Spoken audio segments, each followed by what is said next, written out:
When it comes to the food that we eat, we all have very strong opinions. I learned this when I was a food server at a restaurant. Now, you may not think this is true, but I can illustrate it. When you see this chart of how different people eat chicken wings, you probably have an opinion of what is the right way to eat a chicken wing. And if you don't think you do, imagine putting a 1 and a 5 person together, having them both enjoy a meal of chicken wings. Do you think that there would be tension? Well, the story we're going to look at today comes right after the story we saw last week. And so if you missed last week, I would encourage you to watch that video or listen to that one as well, where a Samaritan woman meets Jesus. She runs off back into her town to tell everybody about it. And then people start flooding out. They are streaming out of the town to come see Jesus at this well. Now, keep this in mind. That's the setting of the story we're going to look at today. And Jesus is going to have a conversation about food. Here's what we find in John chapter 4, verse 31. Meanwhile, the disciples were urging Jesus, "Rabbi, eat something." Like they literally have to remind him, hey, you're doing all this cool stuff, but like you haven't eaten in a while. But Jesus replied, "I have a kind of food you know nothing about." Did someone bring him food while we were gone? The disciples asked each other. Who's sneaking him these hot dogs, or what's going on? Then Jesus explained, "My nourishment comes from doing the will of God who sent me and from finishing his work."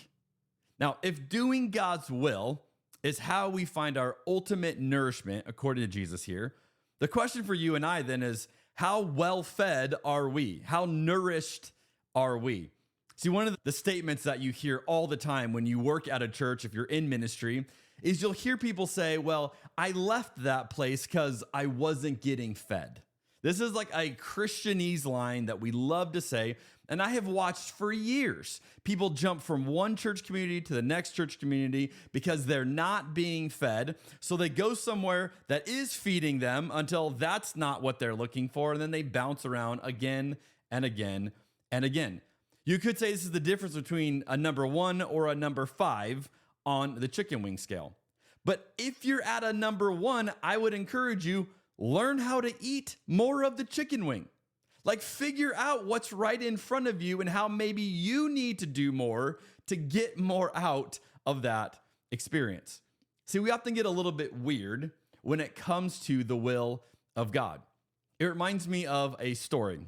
In Spain, there's a proverb that says this: all laws go the way that kings desire.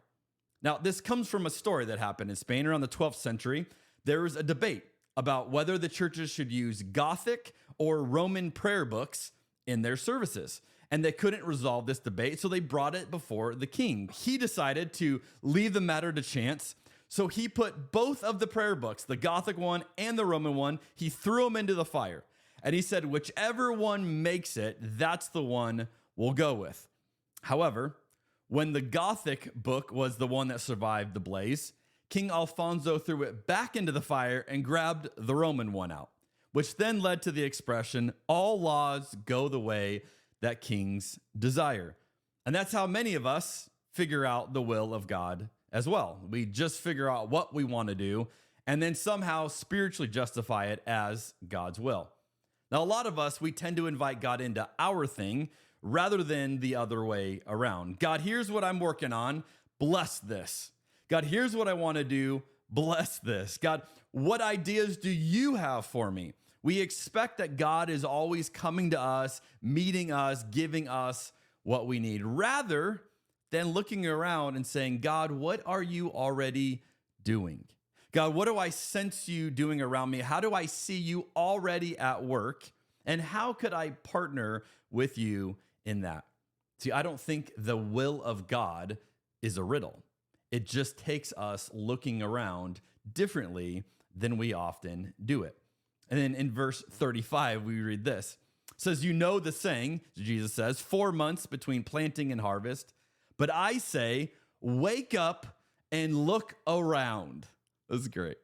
The fields are already ripe for harvest. Now imagine Samaritans, who the Jews did not think belonged, coming in, streaming in as Jesus is saying these words. The fields are ripe for the harvest. The harvesters are paid good wages, and the fruit they harvest is people brought to eternal life. What joy awaits both the planter and the harvester alike. You know the saying, one plants and another harvests, and it's true. I sent you to harvest where you didn't plant. Others had already done the work, and now you will get to gather the harvest. Now, Jesus is saying these words as some of the most unlikely people are coming to find salvation in him.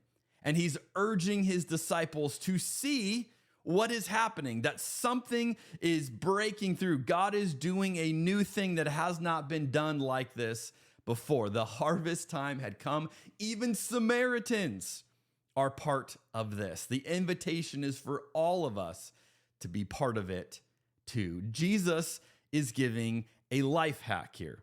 It's like teaching someone how to go from a number 1 on the chicken wing scale to a number 5. So as you can see, I've just broken off that first end bit of gristle there. You remove one bone. Yep. Hold the end.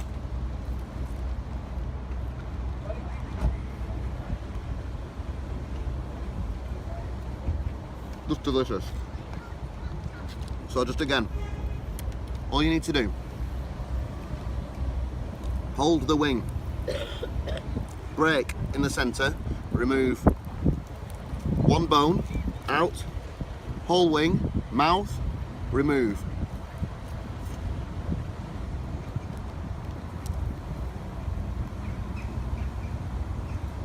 Short time, every time. That's the way to do it.